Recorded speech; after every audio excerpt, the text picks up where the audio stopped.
El libro de Josué. Retrocedamos un poco y recordemos la historia hasta ahora. Dios eligió a Abraham y su familia se convirtió en el pueblo de Israel, que luego es esclavizado en Egipto. Así que a través de Moisés, Dios rescató a Israel de Egipto. Él hizo un pacto con ellos en el monte Sinaí y los llevó a través del desierto. Así que después de esto, Israel hizo campamento afuera de la tierra prometida, y Moisés les llamó a obedecer los mandamientos de Dios para que pudieran mostrarle a todas las otras naciones cómo es ese Dios. El libro de Josué continúa justo después de que Moisés ha muerto, e Israel está listo para entrar a la tierra. La historia de Josué está diseñada con 4 movimientos principales. Primero, Josué guía a Israel a la tierra prometida. En segundo lugar, una vez que están ahí, se enfrentan con toda la hostilidad de los cananeos y entran en batalla con ellos. En tercer lugar, después de sus victorias, Josué divide la tierra prometida como herencia para las 12 tribus. Y en último lugar, el libro concluye con unos discursos finales que Josué da al pueblo. Profundicemos y veamos cómo fluye todo esto. La primera sección inicia con la muerte de Moisés y Josué es nombrado el nuevo líder de Israel. Y el autor intencionalmente presenta a Josué como el nuevo Moisés. Así que al igual que Moisés, Josué llama al pueblo a obedecer la Torá. Esto es los mandamientos del pacto que les fueron entregados en el monte Sinaí. Y luego, Josué envía espías a la tierra, justo como Moisés lo hizo en Números capítulos 13 y 14, excepto que esta vez las cosas van mejor. De hecho, algunos cananeos incluso cambian de religión y deciden seguir al Dios de Israel. Luego, Josué lidera a todo Israel a través del río Jordán hacia la tierra prometida. Justo como el mar se abrió para Moisés en el Éxodo, aquí también se abre el río Jordán y los sacerdotes llevan el arca del pacto a través de él, guiando a todo Israel. Ahora, en el capítulo 5, la historia hace una transición. El pueblo mira hacia atrás y examina sus raíces como el pueblo del pacto de Dios. Así que la nueva generación es circuncidada y celebra su primera Pascua en la tierra. Luego, ellos se preparan para seguir hacia adelante. Y Josué tiene un extraño encuentro con un misterioso guerrero, quien resulta ser el ángel capitán del ejército de Dios. Y Josué le pregunta, ¿eres de los nuestros o de nuestros enemigos? Y el guerrero le responde, de ninguno de los dos. Lo que nos muestra que la verdadera pregunta es si Josué estaba del bando de Dios.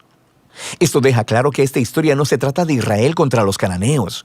Más bien, esta es la batalla de Dios contra los cananeos, en la cual Israel va a jugar el rol de espectador o en ocasiones de participantes en el plan de Dios, lo que nos lleva a la siguiente sección.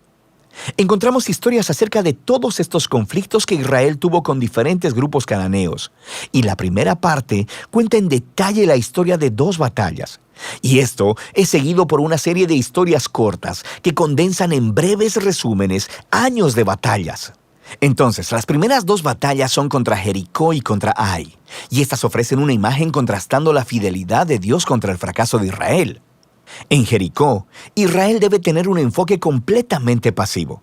Así que permiten que la presencia de Dios en el arca los dirija alrededor de la ciudad durante 6 días.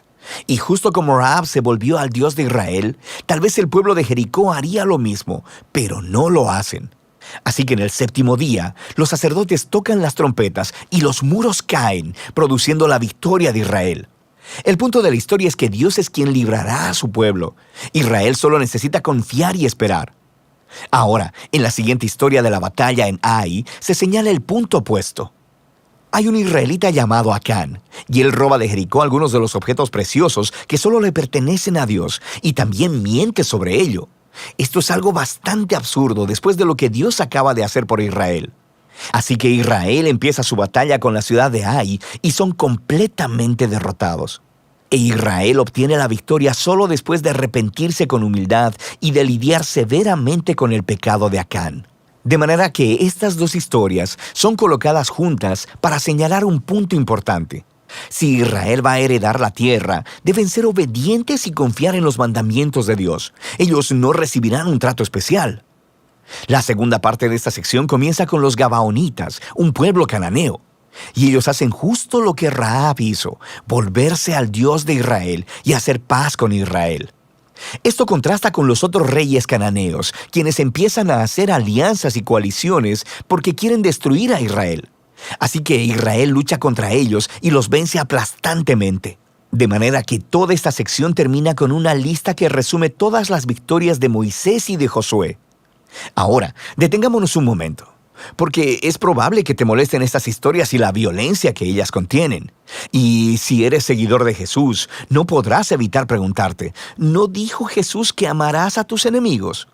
¿Por qué aquí Dios está declarando la guerra? Primero, ¿por qué los cananeos? Las razones principales se nos dan con anterioridad en la historia bíblica.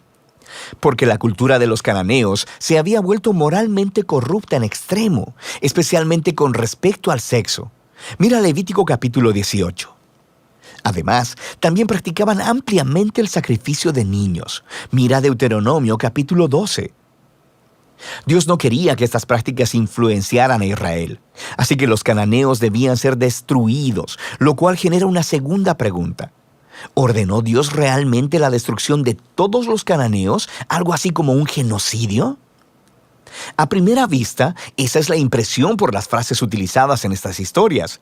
Los destruyeron por completo, no dejaron sobrevivientes ni nada que respirara. Pero si das un segundo vistazo más de cerca, te darás cuenta de que estas frases son claramente una hipérbole y no literales. Así que regresa a los mandamientos originales sobre los cananeos en Deuteronomio 7. Primero se le dice a Israel que expulsen a los cananeos y luego que los destruyan totalmente. Y estas instrucciones están seguidas de mandamientos sobre no casarse ni hacer negocios con ellos. No puedes casarte con alguien que has destruido, así que ya entiendes el punto. La misma idea aplica a las historias en Josué. Míralas de cerca. Por ejemplo, se nos dice en Josué capítulo 10 que Israel no dejó ningún sobreviviente en las ciudades de Hebrón o de Bir. Pero luego, en el capítulo 15, vemos que estas ciudades todavía están pobladas de cananeos. Así que lo que vemos es que la narrativa de Josué cuadra bien con otros registros antiguos de batallas al utilizar lenguaje hiperbólico y no literal como parte de su estilo narrativo. De manera que la palabra genocidio no encaja con lo que vemos aquí, especialmente a la luz de las historias de los cananeos que sí aceptaron al Dios de Israel, como Rahab o los Gabaonitas. Dios estaba abierto a aquellos que se volvieran a Él. Una última cosa que debemos considerar es que estas historias marcan un momento único en la historia de Israel. Estas batallas estaban limitadas a un puñado de pueblos viviendo en la tierra de Canaán. Con todas las demás naciones, Israel estaba llamado por Dios a buscar la paz. Mira Deuteronomio capítulo 20. Así que el propósito de estas historias de batalla nunca es decirle al lector que vaya a ejercer violencia en el nombre de Dios. Más bien, estas historias muestran a Dios llevando su justicia sobre la maldad humana en un momento especial de la historia y de cómo Él libró a Israel de ser aniquilado por los cananeos. Ahora, regresemos al diseño del libro. Después de años de batallas, vemos a un envejecido Josué y quien empieza a dividir la tierra entre las 12 tribus de Israel. Y la mayor parte de esta sección es una lista de fronteras. Y seamos honestos, es un poco aburrida. Es como leer un mapa que no tiene imágenes.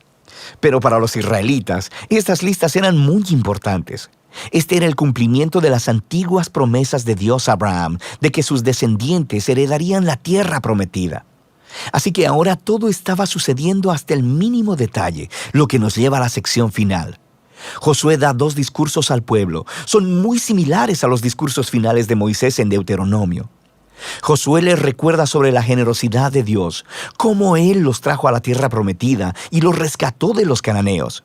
Así que les llama a alejarse de los dioses cananeos y a ser fieles al pacto que hicieron. Si así lo hacen, esto los llevará a la vida y la bendición en la tierra. Pero si son infieles, Israel mismo hará que caiga sobre sí el mismo juicio divino que experimentaron los cananeos. Serán expulsados de la tierra hacia el exilio. Así que Josué deja a Israel con una decisión pendiente. ¿Qué hará Israel? Esta es la gran pregunta que surge mientras la historia termina. Y este es el libro de Josué.